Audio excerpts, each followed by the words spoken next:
Good morning বন্ধুরা, একটা ছোট্ট ব্লগ নিয়ে তোমাদের সামনে চলে এলাম। এটা ছিল কৃষের অপৈতে ভাতের জলখাবার। অপৈতে ভাতে এই কচুরি আর ছিল কষা আলুর দম আর সাথে একটা কালাকাঁদ। ওহ দারুণ! পুরো একদম এসেই সেজে গুজে খেতে বসে গেছি। তারপরেই এবার আড্ডা, ফ্যামিলি মেম্বাররা সবাই এসছে। দেখা তো খুব একটা হয় না, এই একসঙ্গে ফ্যামিলি গ্যাদারিংয়েই দেখাগুলো হয়।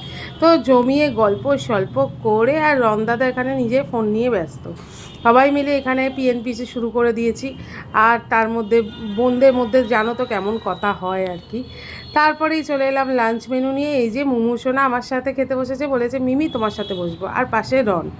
এখানে চলে এসছে গরম গরম ভাত, সাথে ঘি আর লাল শাক ভাজা।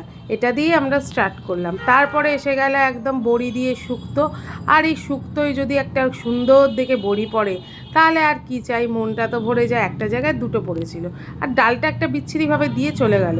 ঠিক আছে, আমি বলছি আর দিতে হবে না, আপনার দেয়া ছিঁড়ি দেখেই বুঝে গেলাম আর দিতে হবে না দাদা। এদিকে বাবি, বড় মামি আর তোজো বসে গেছে।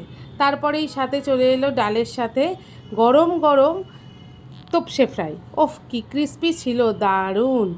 আর এঁচোড় চিংড়ি, এঁচোড় আমার খুব ফেভারিট, আর তার সঙ্গে যদি চিংড়ি মাছ পড়ে তাহলে তো আর কোনো কথাই নেই।